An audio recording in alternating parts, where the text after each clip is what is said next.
I can see that this lance has the shape of a boar spear. The blade is partially coated in copper, and I can just make out the symbol of the Eye of Ra engraved on the tip.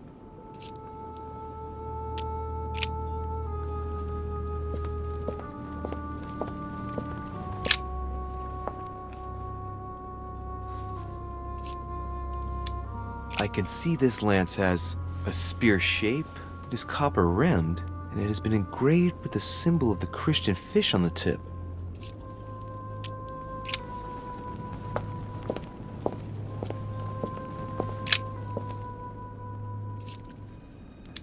This lance has a leaf shape. It is copper rimmed. The symbol of the Christian fish is engraved on the tip.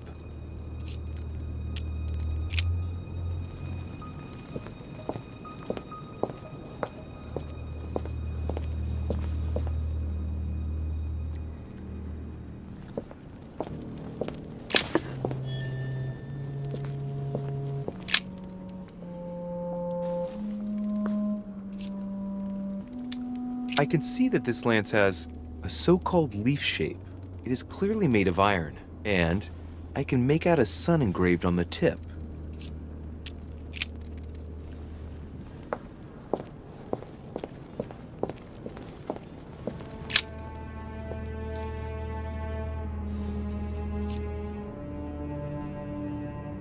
I can see this lance has a spear shape, it is copper rimmed, and it has been engraved with the symbol of the Christian fish on the tip.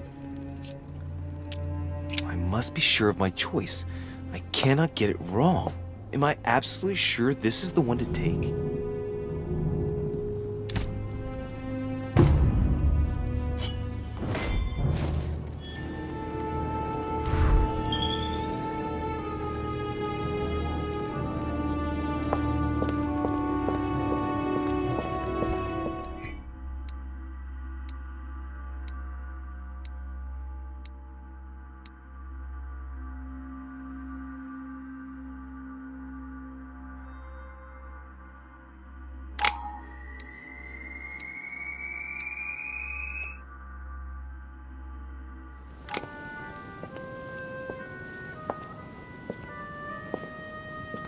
I'm already pressed for time as it is.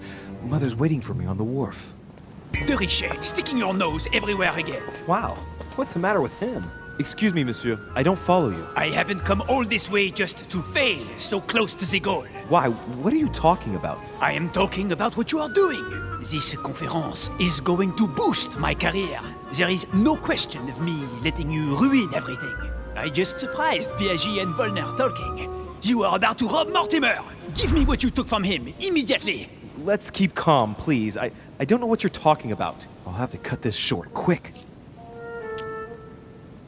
Look, I don't know what you're going on about, and I don't have time for this right now. Don't think on getting rid of me so easily, De Richet. Where have you been?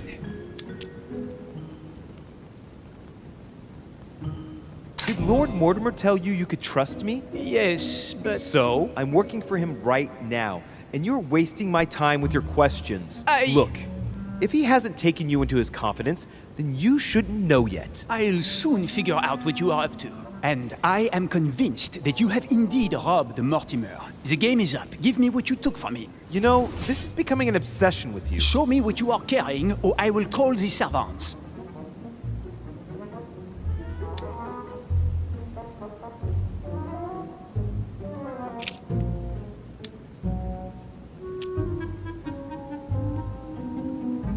Very well. Fair is fair. You've exposed me. Here. This is what I took from him. Look, I'm sorry. I acted on a bizarre impulse. I don't know either, and frankly, you have disappointed me.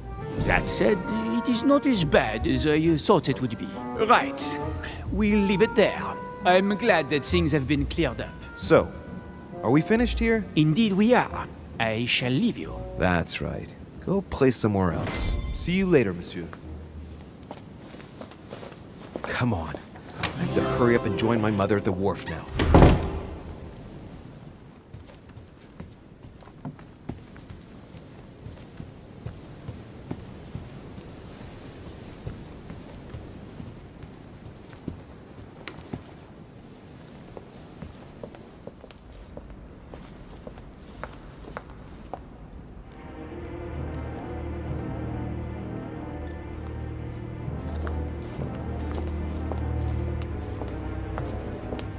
Ah, Louis.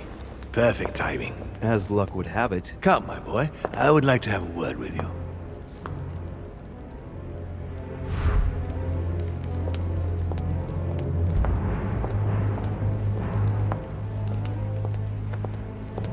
Come closer, please.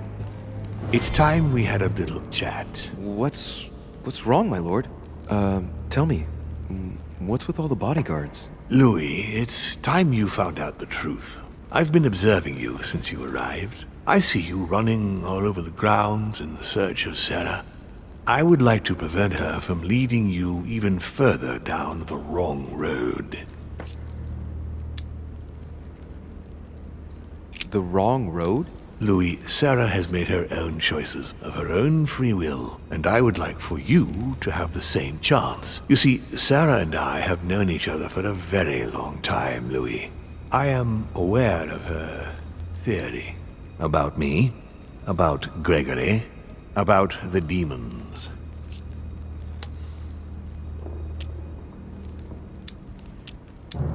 She's right.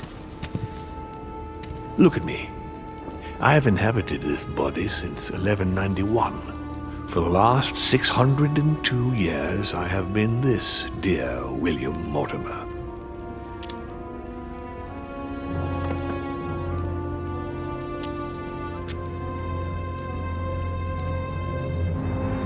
And you truly have the power to manipulate the thoughts of men. That's right. Every demon has the capacity to infiltrate the minds of men and to read and steer their thoughts.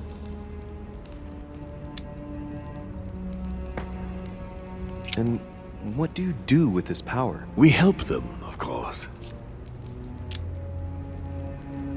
Of course you do. And you expect me to believe that, I suppose. Louis, demon is just a word. It all depends on what exists beneath the surface. I understand that this isn't easy. The culture of men is centered on the fact that demons are responsible for all the evils on Earth. But if it's the same in every single culture, then maybe there might be something to it. Don't you think? Certainly there is something to it. Control. Man has spent his existence wishing to believe in the supernatural and imposing his belief on others. What could be more convenient for manipulating the masses?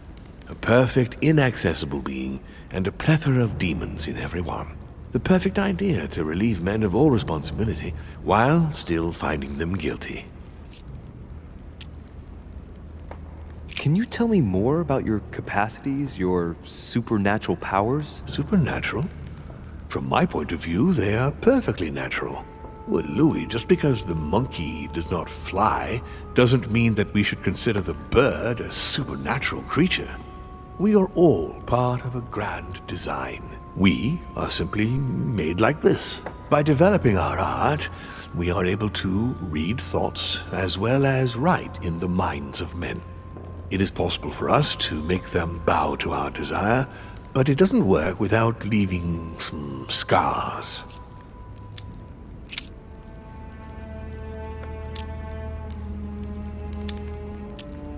You've been Mortimer for 600 years? How long have the demons been among mankind? Oh, I don't think I'd be lying if I said that we have always been here. If I follow you, you must have witnessed some of the greatest moments in history. You could certainly say that, yes.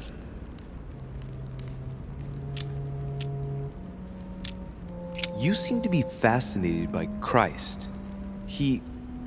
You weren't him, were you? Oh, no, not at all. He was my father, though. Strange as it seems. I beg your pardon? Am I dreaming? Ugh, please tell me I'm dreaming. We should have the chance to talk about all that again later, but yes, he was my father. All the mythology surrounding Jesus of Nazareth really stems from my father's prideful need to show himself among men. Did you know ancient Greece? In many ways, yes. One day Pericles, the next Parmenides. Just the memory of the time I spent working on acoustics with Pythagoras. Well, it moves me quite deeply, to tell the truth. Pericles. He's the one who brought Athens to its golden age, isn't he? In a way, yes. He established democracy and then died during an epidemic. It wasn't so long after his 2 sons passed away. Isn't that right? Excuse me, Louis. I would rather not relive any more of that, if you don't mind. Did you know ancient Egypt? Oh, yes, yes. We were gods on earth in those days. What did men call you then? Amenhotep IV. The 10th pharaoh of the 18th dynasty? Ooh, I see you're a connoisseur, Louis. Impressive. Did you experience ancient Rome? Oh, yes. Luxury and decadence, Louis. My family did indeed reign supreme, but from this period I retain only the works of my friend, Marcus Vitruvius Pollio. I've noticed that you have a passion for the Crusades. Among other things, yes. Mainly the third. It was during the siege of St. Joan of Arc that I took possession of Lord Mortimer. And you've never changed skins or bodies since? I have used other envelopes, but only to carry out very short tasks. Apart from that, indeed, I have been able to retain the identity of William Alexander Mortimer throughout the centuries.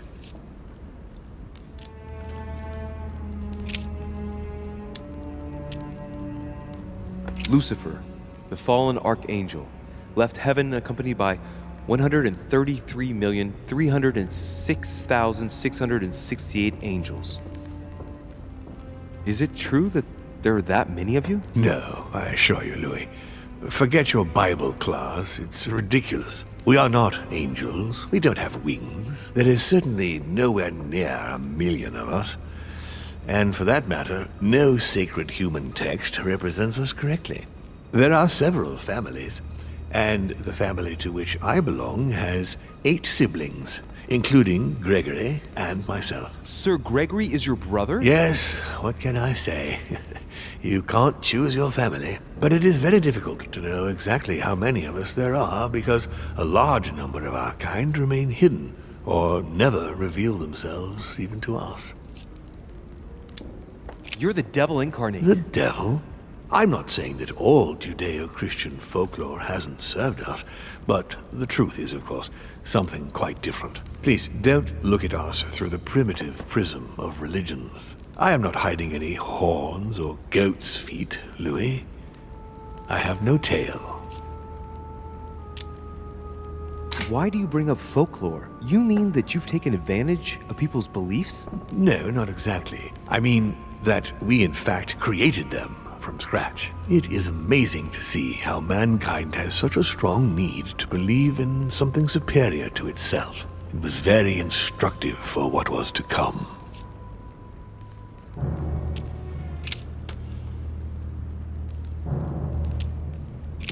Why should I trust you? I'm not asking you to, Louis. If you are still in doubt about the demons, I can assure you that won't last long.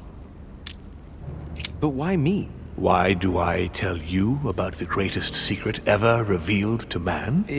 That's right. I'm coming to that. Don't worry. What has my mother got to do with all this? She embarked on a crusade many years ago to kill all the demons. That must have upset you. I imagine you retaliated. No, I'm afraid she never forgave me. Forgave what? We met when she was still just a young woman. I appeared to her in a different form because I didn't want to reveal the identity of Lord Mortimer at that time. She was looking for someone interested in the occult to decipher an ancient book. We spent many years together until I revealed my true nature to her. The old book was Al-Azif, wasn't it? Did she speak about it? Not so long ago, yes.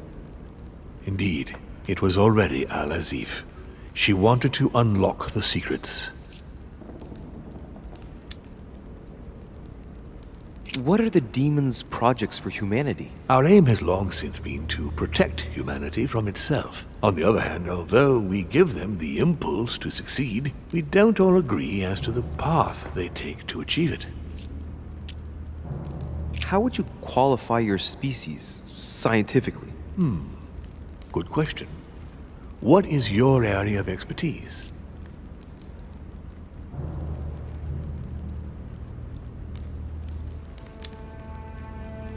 I would say biology. So, I would class demons along with parasites. The comparison's not very flattering. You live inside a host and you feed on that host. Do you not? A large number of parasites are essential to the survival of their bearer, you know. We do indeed choose a host, we enter inside them, and we evolve with them. But if you prefer a more philosophical approach, or a more poetical one, consider us as an idea. We are an idea that penetrates the human spirit. But in fact, in no way are we a danger for our hosts. Quite the contrary, we strengthen them. Continue. Louis, it's time you opened your eyes. Come, you'll soon see. After you.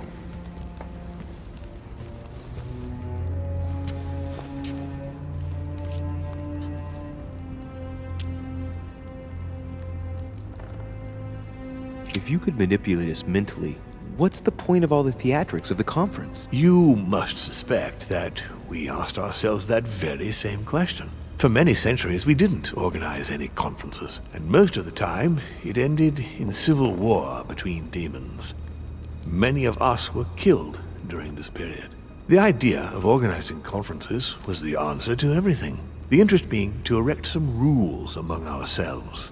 Our family first divided up all the principal countries of the world. Now, whenever one of us wanted to propose a major change between these countries, they summon the demon in question and initiate a conference. The demon that initiates the proposition doesn't have to give notification of the subject of the conference beforehand. Consequently, we participate along with our best assets. Once the humans are brought together, the conference begins, but we are forbidden to use our talents to influence the participants. The first meeting is held in order to expose the subject to all the participants, followed by several days of reflection, during which we are allowed to be persuasive but not to impose our will. A second meeting closes the conference with a final vote. So, for you it's a game, isn't it? I understand your remark, but after living several centuries, you stand back and enjoy what reflection and pleasure you can. But how do you agree on global policy? Locally, we often have competing interests, and sometimes we start wars between men which are linked to our disagreements. Most of the time, our father steps in and gives directives, which my family follow to the letter. Indeed, in my opinion, it is high time we moved on. What do you mean? I mean that a new era must begin. The old monarchic regimes are outdated, and it's time to evolve.